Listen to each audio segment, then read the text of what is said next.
I can't think of many brands that are as tattooed as Ironman, Yeah.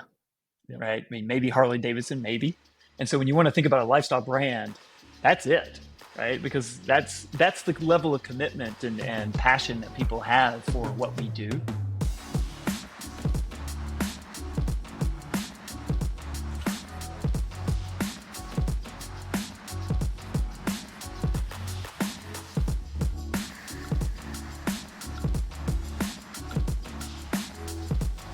Welcome back to the Fitt Insider Podcast. I'm your host, Joe Veneri.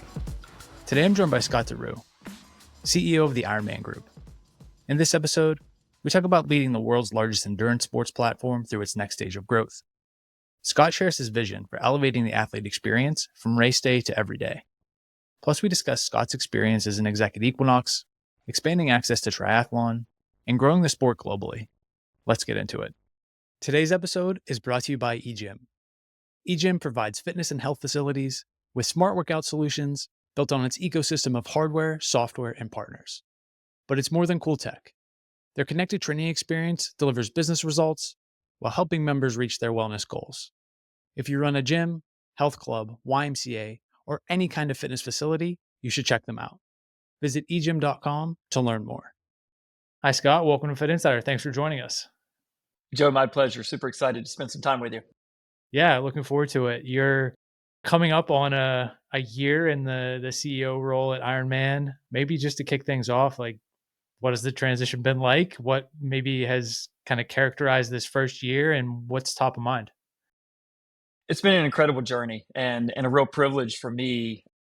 I joined just an unbelievably dedicated, talented, committed team. And that was the first, realization that when you join a new organization, you get a chance to connect with and get to know your team. And I've just been incredibly impressed with the talent and the commitment that we have across the globe. But then this journey of, as you said, spending the last year getting to know our athletes around the world and getting to be inspired by their journeys, their stories, but also to do a lot of listening and a lot of learning to understand their experiences is really fueling the inspiration that we have for innovation in the future. So this last year has just been just a tremendous honor for me. Yeah, it's an exciting time. I think the whole kind of landscape, you having a unique perspective, listeners will be familiar certainly with the Equinox name, you transitioning from a leadership role there with very kind of premium, lifestyle driven, brand, now coming to IRONMAN, which is a little maybe more traditional, more established, in some ways community driven. You mentioned with the athletes. How is that transition gone? Maybe what's are you taking and applying? What doesn't kind of fit this new experience? Yeah, I mean, I had the privilege to serve on the board of directors of Equinox for a number of years, and then had the opportunity to serve as president for several years. And one of the things that I really learned at Equinox is the attention to detail around, in that case, the member experience, and how much attention is paid to every touch point that a member has, right? With the brand, with the club, with the community, and how you can really transform the member's experience by really paying attention to how you elevate each of those touch points. And that was one of the biggest lessons for me. Now, as you noted, it's a lifestyle brand that is fueled by a really passionate and connected community. And so that was also something that coming to IRONMAN Group, what I quickly learned is IRONMAN Group across all of our various sports and brands, from Ironman to UTMB to rock and roll and others, you've got a really passionate, engaged community, very much like Equinox. And where we've been focused this past year is in connecting with our athletes, understanding every one of those touch points, and really bringing that perspective from Equinox around how you identify what are the touch points that really define the experience for the athlete or the fan, or the local community member that's out there cheering everybody on. What are all of those touch points that really define that experience? And then surgically breaking them down about how do we elevate that touch point? How do we make that touch point that much better in the spirit of continuous improvement and really creating an experience that's going to inspire our community to not only be at their best, but to want to continue engaging with the brand? when you think about just like both across the portfolio of events and also within Ironman and the triathlon, like how do you take that experience and emulate that member experience, that lifestyle brand, that experience maybe beyond race day, that there's such a huge opportunity to continue to ingratiate with people? That's right. I mean, if you think about your average Ironman triathlete, he or she, may do a few events a year, maybe, right? One, two, three. Maybe they mix some 70.3s and a full distance or two in the mix. And that's their season, right? That's their year. But to do that, they're training year round. And for so many of our athletes, this is not an episodic sort of moment in their life. This is truly a lifestyle. So we talk about lifestyle brands, but for our athletes, this is their lifestyle in many ways, right? Their community, their circle of friends is built around it. It's as much a family adventure because you know how much time it takes to train for some of these endurance sports. It's a big commitment. And so this truly is a lifestyle that people are engaged in and committed to. And so the opportunity for us is not only on race day or race weekend, but it's every day in between. And so the investments we made this year, for example, in the digital experience, where now you have an athlete profile that is your central sort of nexus for how you digitally engage with the brand, where now you can not only understand your history with the brand and all the events and the races and you have that repository of knowledge, but now you can also think about what is next and what are the future events, and we can actually even recommend based on your preferences and your history, here are some things that you might want to consider. So all the way down to the digital experiences that connect you to the brand, to the training experiences.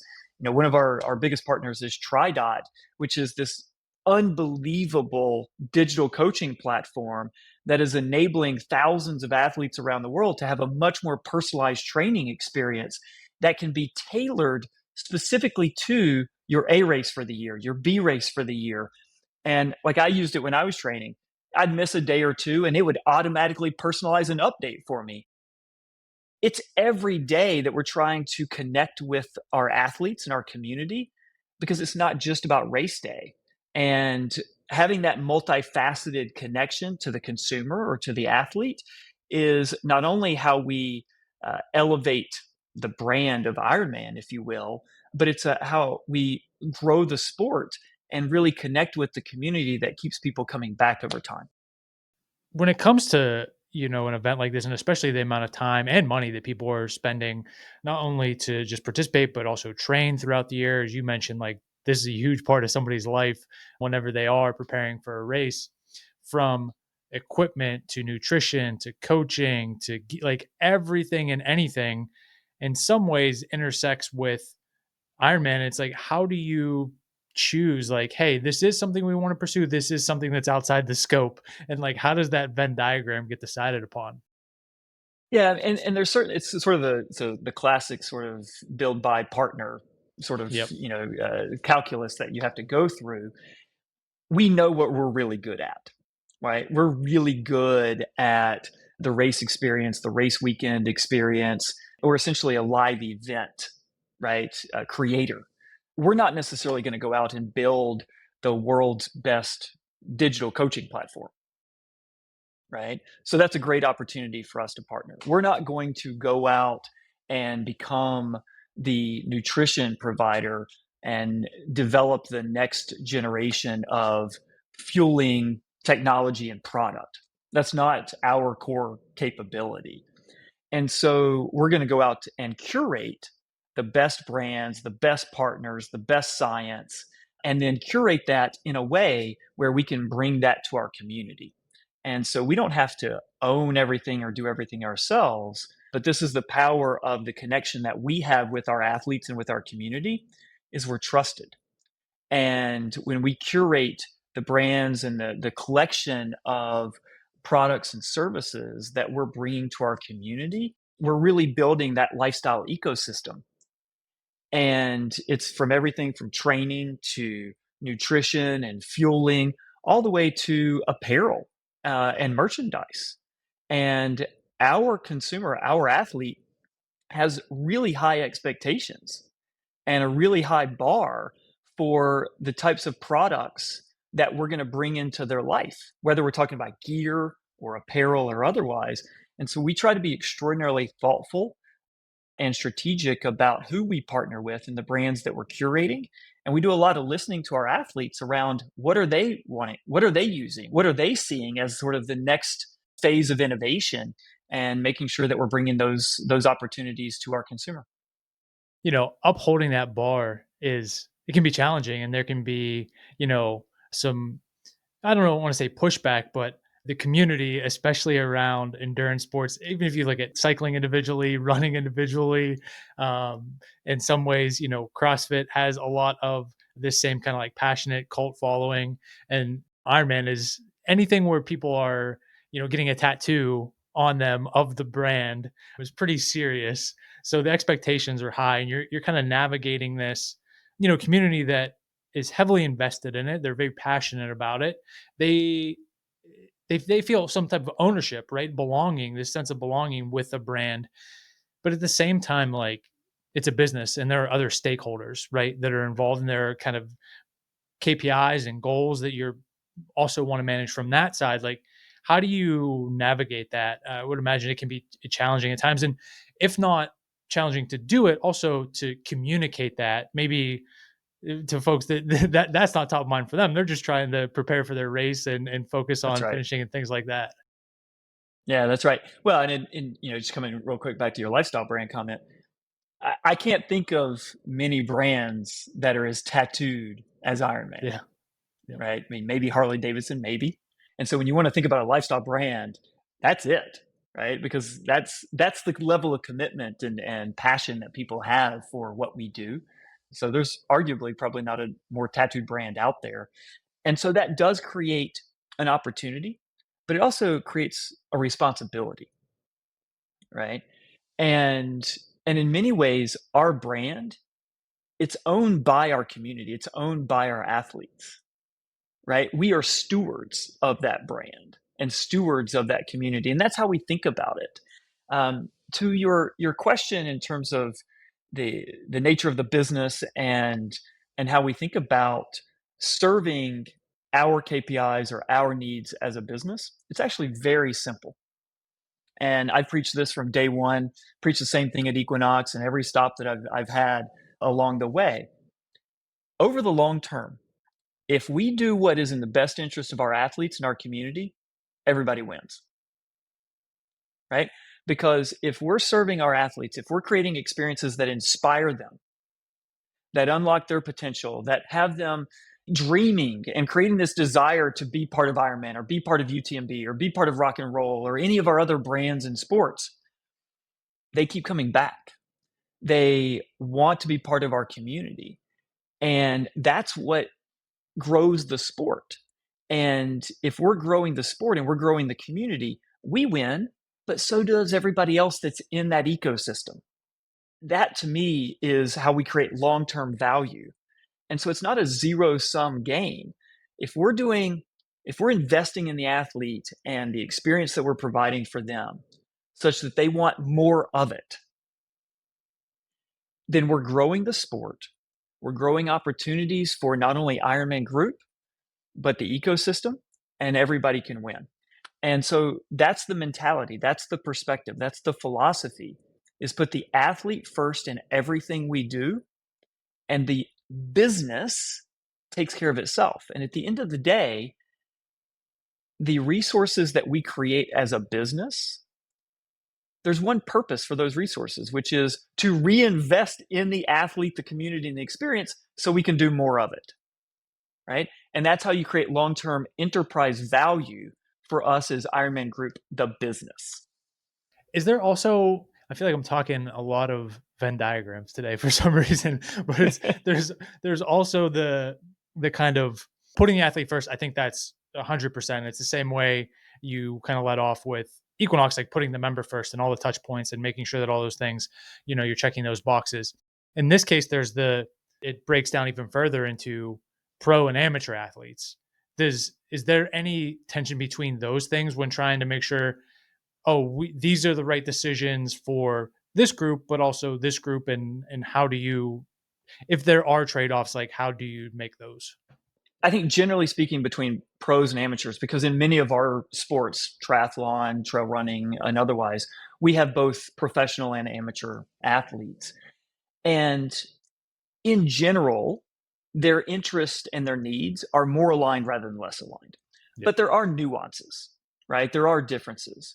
And so we have to attend to those. And in most cases, it's not a zero sum or a trade-off where this one has to win and this one has to lose. You just have to be really intentional and thoughtful about how you're meeting the different needs. Where I think they're really complementary. So let's take triathlon, for example, with Ironman. This year we launched our Ironman Pro Series, which by any account has been an unmitigated success.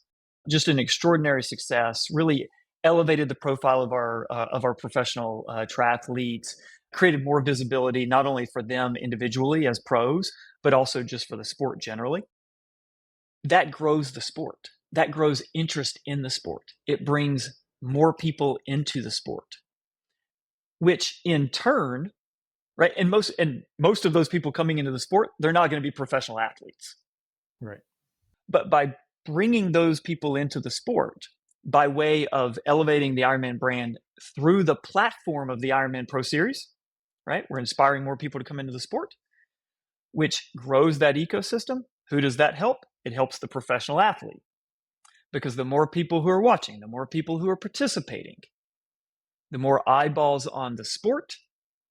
Therefore, the sponsors of the professional athletes, the media, all want to be more engaged. That helps the professional athlete. And so I actually see it as this complementary flywheel or ecosystem where they can actually work in tandem with each other.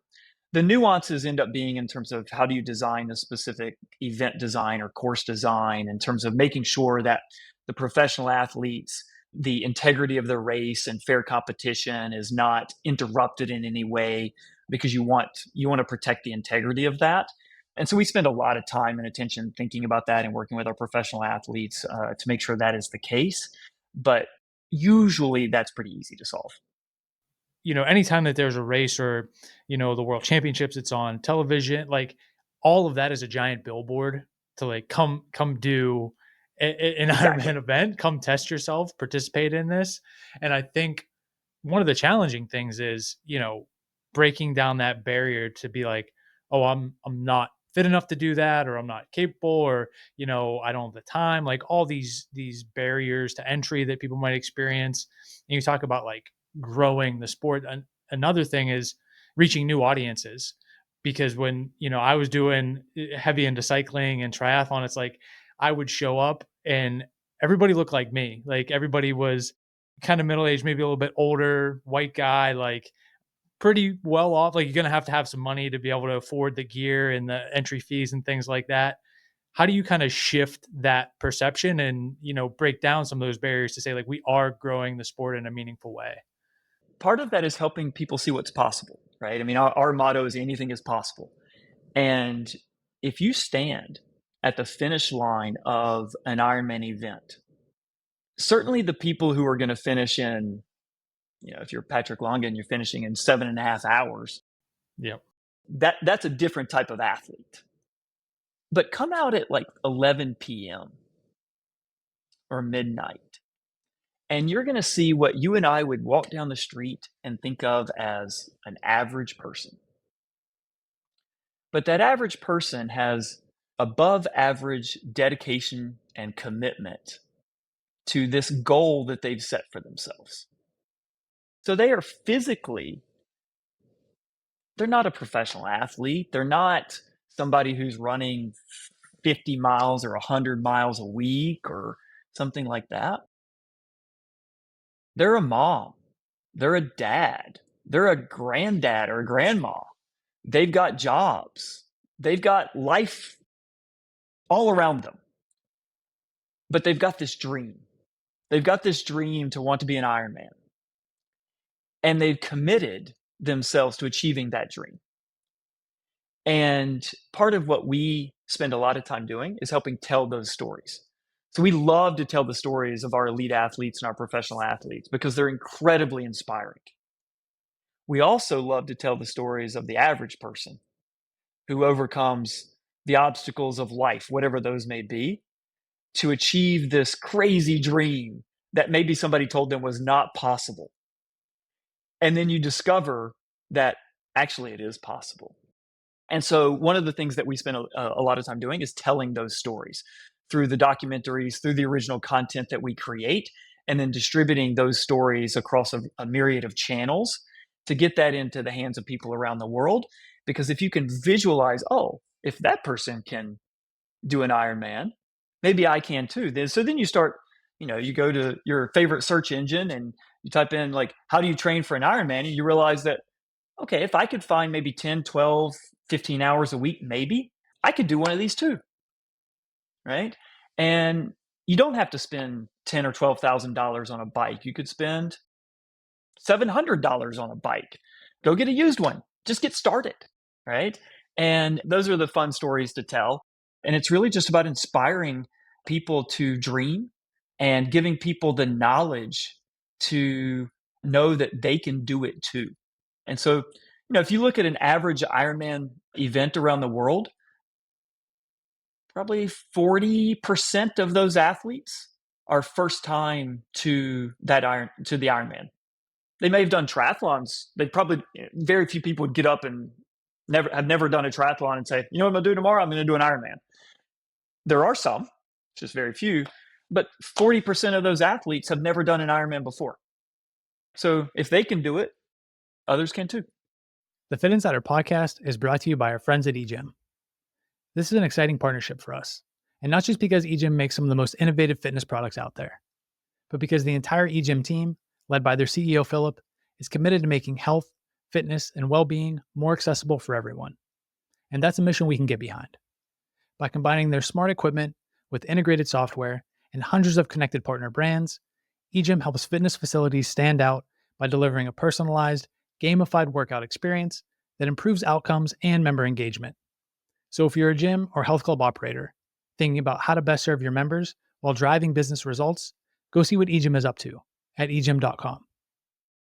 There's no feeling quite like being out there on the course in, whatever stage, but it's especially disheartening or inspiring on the run when you get past it and you see on the back of somebody's calf like 75 and you're like, oh man, like you're getting absolutely smoked by a grandpa. Like I learned a long time ago to be okay with that.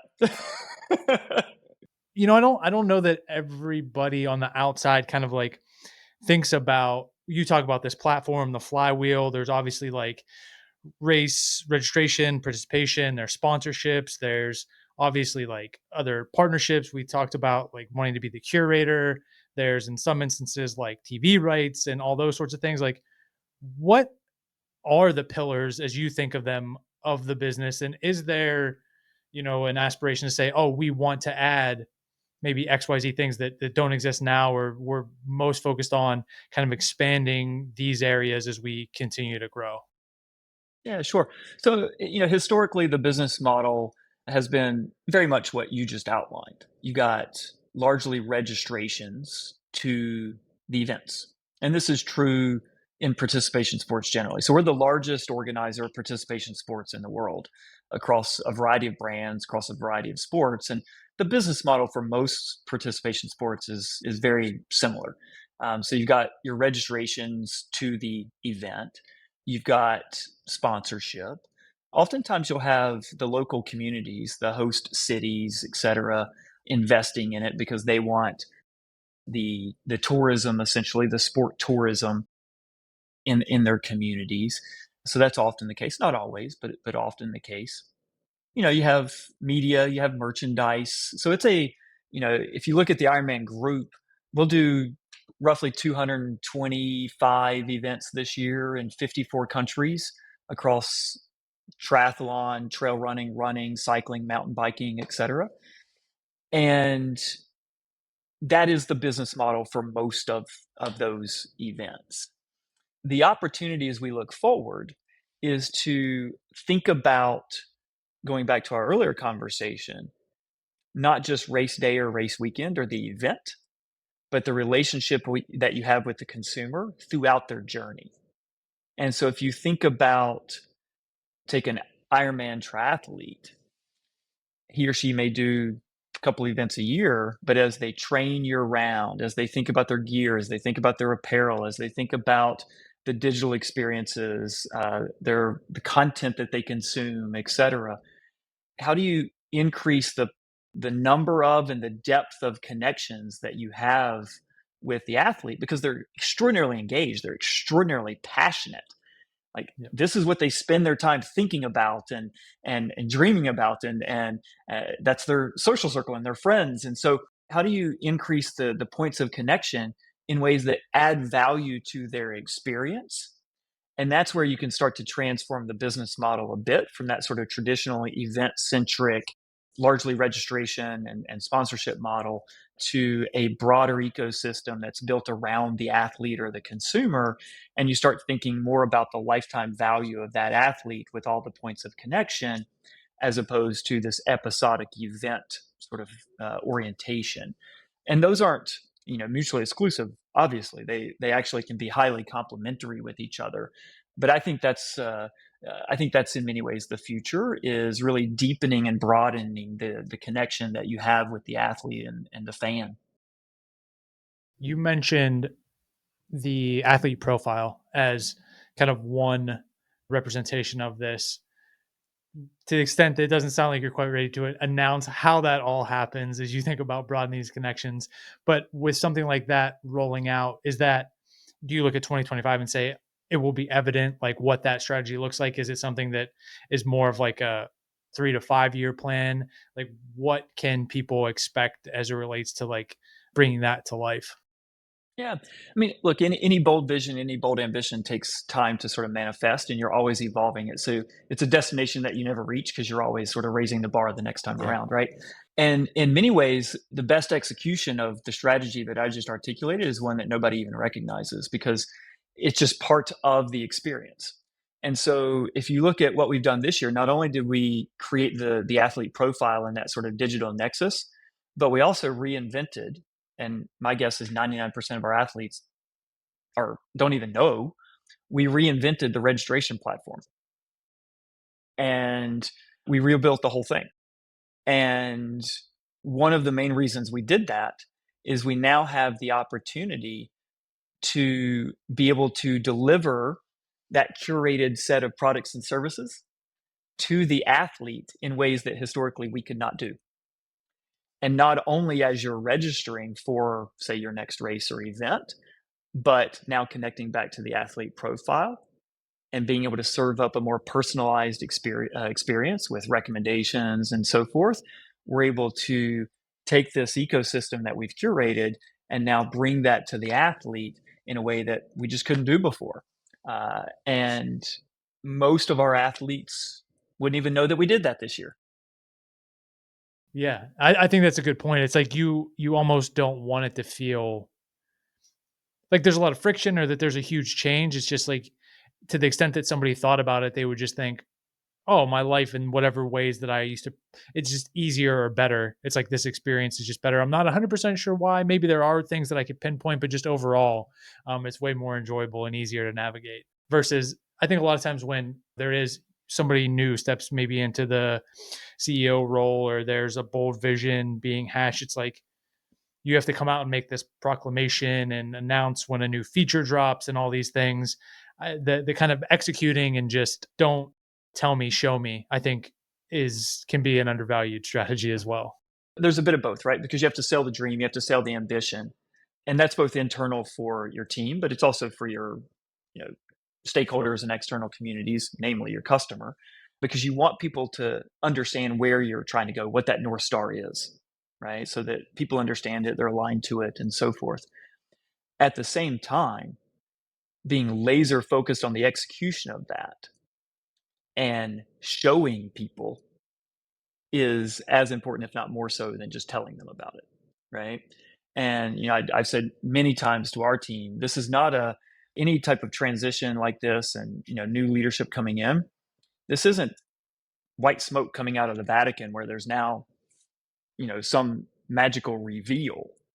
Yeah. This is about every day getting better and laser focus on the athlete and every touch point that they have with us, and bringing the creativity and the innovation of our team and unlocking that for every single one of those touch points. Some are going to move faster than others. Some will be noticeable, some won't.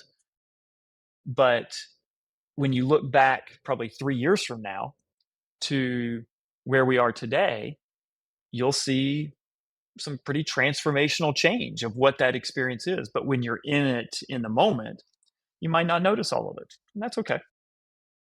I was curious to get your perspective. Again, I know I've brought this up a couple times, but you have the perspective from the kind of fitness and hospitality even world, and now in the endurance landscape. Are there things, or maybe what things are top of mind from the executive team, or as you talk to athletes, just as it relates to like other trends in like wellness and technology broadly? Like a couple things that maybe I come to mind, like hydration tracking. Like there are a couple companies doing some pretty innovative things around wearable hydration sensors, or even both in general, but also like in endurance sports, like strength training is becoming more important. People are maybe thinking about it as more of a priority than they had in the past. Like, are there other things like that, like consumer behavior, trend wise, interest, like that are top of mind? Yeah, and just worth kind of mentioning. Sure. And there's a few that I think are really important, not only in the health and fitness space, but also in the participation sports, endurance sports space, because I think there's a lot of overlap there. The most macro level, you've got people that are investing in experiences more so than things, right? So it's the experience economy, less so the consumption sort of economy. And for an experience driven company, that's a really good thing, right? And the data are very clear on that. And it's been happening for the past 2 decades, is the shift towards investing more in experiences rather than things. Okay. So that's one. Two is, as you know, and your audience knows very well, greater investment in health, fitness, wellness, broadly defined, right, than ever before. And so much innovation happening in the space. 10 years ago, if you and I were talking about longevity, we would be on the fringe. Today, we're part of the core, right? If we were talking about the science of hydration and fueling, people wouldn't even know what we were talking about. We'd have to call it nutrition, right? And so the world of health and fitness is moving so quickly that I think we lose some appreciation of where we were just a few years ago. And that evolution and that innovation then comes into how our athletes behave. That's true for your professional, elite level amateurs, because they know every little detail about every aspect of their performance. But now you have, quote unquote, beginners in endurance sports that are as knowledgeable about their health, fitness, and wellness as maybe the professionals were 10 years ago, right? And so that evolution of the move towards experiences over things, the evolution towards, if you will, greater sophistication around health, fitness, and wellness, more science coming in.